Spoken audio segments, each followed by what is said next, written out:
بسم اللہ الرحمن الرحیم۔ اللہم صلی علی سیدنا مولانا محمد و آل محمد۔ السلام علیکم۔ دعا چینل کے ناظرین کو خوش آمدید۔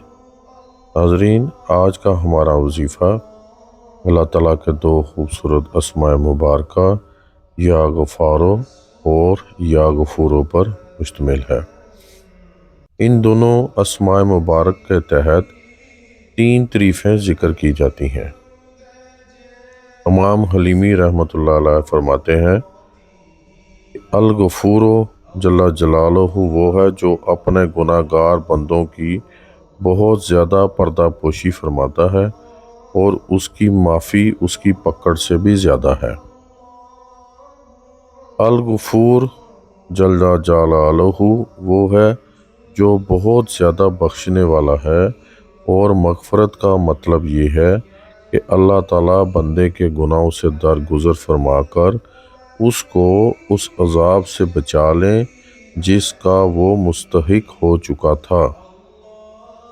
حضرت شیخ سعدی رحمۃ اللہ فرماتے ہیں، العفو، الغفور اور الغفار وہ ہے جو ہمیشہ سے معاف کرنے والا صفت سے جانا جاتا ہے، اور وہ بخشنے اور اپنے بندوں سے درگزر کرنے کی صفت سے متصف ہے۔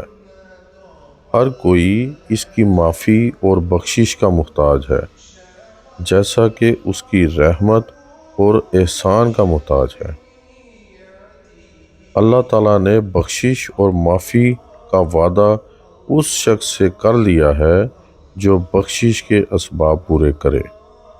اللہ تعالیٰ نے ارشاد فرمایا، جس کا ترجمہ یہ ہے کہ بے شک میں انہیں بخش دینے والا ہوں جو توبہ کرے اور ایمان لائے اور نیک عمل کرے اور راہ راست پر بھی رہے۔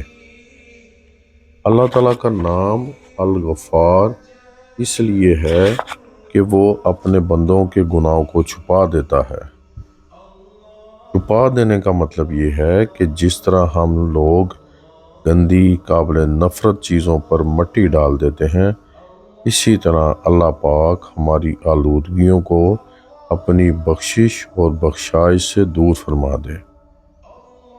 اللہ تعالیٰ اپنی اس صفت کو قرآن کریم میں اس طرح بیان فرماتے ہیں، اور جو شخص کوئی برائی کرے یا اپنی جان پر ظلم کرے یعنی گناہ کرے، پھر وہ اللہ سے مغفرت اور طلبگار ہو تو وہ اللہ کو خوب بخشنے والا اور مہربانی کرنے والا پائے گا۔ اگر ایک شخص نے اپنی عمر گمراہیوں میں گزار دی اور اپنی زندگی اللہ تعالیٰ کی مخالفت میں گزار دی اور اپنی جوانی کو باطل چیزوں میں ضائع کر دیا، پھر موت سے قبل اس سے اپنے کیے پر ندامت ہو گئی، تب بھی اللہ تعالیٰ کی طرف سے اسے ان گناہوں کی معافی مل سکتی ہے۔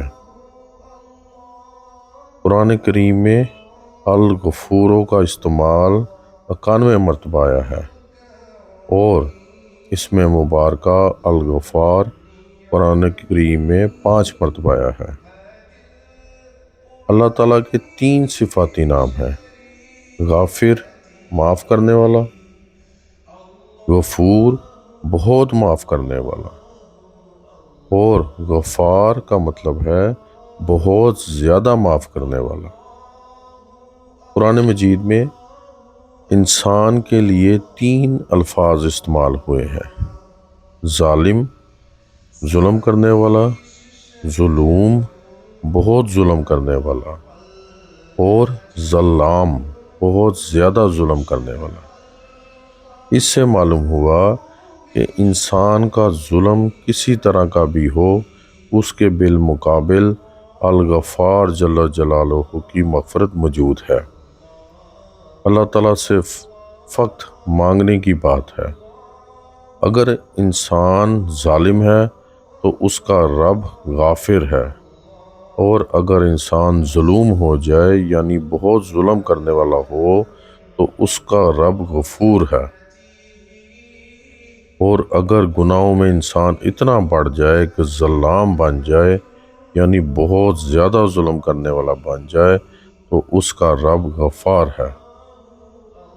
بزرگان دین فرماتے ہیں کہ وہ اللہ تعالیٰ کی ذات الغفار ہے، اس معنی میں کہ وہ بندے کی سچی توبہ کے بعد ان کے گناہوں کو معاف کر دیتا ہے اور اپنے دفتروں سے ان کے نشانات مٹا دیتا ہے۔ وہ الغفور ہے، یعنی اللہ تعالیٰ الغفور ہیں اس معنی میں کہ وہ ملائکہ کو بھی بندوں کے کیے ہوئے برے افعال بلا دیتا ہے۔ سبحان اللہ۔ اور اللہ تعالیٰ کی ذات الغفار ہے اس معنی میں کہ بندوں کی سچی توبہ کے بعد خود ان کو بھی وہ گناہ بلا دیتا ہے یا معاف کر دیتا ہے، گویا کہ بندے نے وہ گناہ کیا ہی نہیں۔ اللہ تعالیٰ کو جو آواز سب سے زیادہ پسند ہے وہ آواز کوئی بندہ جب گڑ گڑا کر اللہ تعالیٰ سے اپنے گناہوں کی معافی مانگتا ہے تو ایسی آواز اللہ تعالیٰ کو سب سے زیادہ پسند ہے۔ جب انسان اللہ تعالیٰ سے گڑ گڑا کر معافی مانگے کہ اے اللہ مجھ سے بڑے گناہ ہو گئے، آپ مجھ کو معاف کر دیں، میں قبر میں کیا منہ لے کر جاؤں گا، قیامت کے دن آپ کو کیا منہ دکھاؤں گا، تو یہ گڑ گڑانا اللہ تعالیٰ کو اتنا پسند ہے کہ اس کے گڑ گڑانے کی اس آواز کو اللہ تعالیٰ ان لوگوں کی آواز جس میں لوگ اللہ تعالیٰ کو سبحان اللہ کی تسبیحات کرتے ہیں، یہ آواز اللہ تعالیٰ کو ان تسبیحات سے زیادہ پسند ہے۔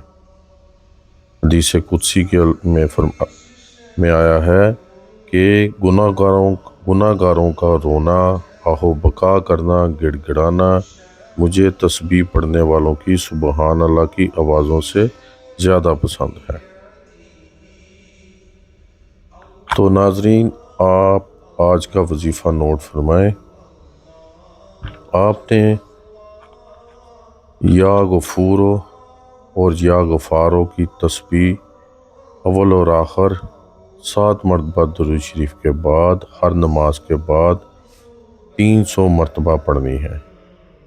یعنی آپ نے ہر نماز کے بعد اول اور آخر درود شریف 7 مرتبہ پڑھنے کے بعد 300 مرتبہ یا غفورو اور 300 مرتبہ یا غفارو پڑھنا ہے، اور اللہ تعالیٰ سے دعا کرنی ہے کہ اے اللہ ہمارے گناہ جو آپ نے اپنے دفتر میں لکھے ہیں ان کو مٹا دیجیے، اور ملائکہ سے بھی کہیں کہ وہ ہمارے گناہ بھول جائیں، اور آپ بھی ہمارے گناہ معاف فرما دیجیے، اور ہمیں بھی توفیق دیں کہ ہم سیدھے راستے پر چلیں جو راستہ آپ نے پسند فرمایا، اور ہمیں دنیا اور آخرت کی نعمتوں سے مالا مال فرما دیجیے۔ آمین۔ السلام علیکم ورحمۃ اللہ وبرکاتہ۔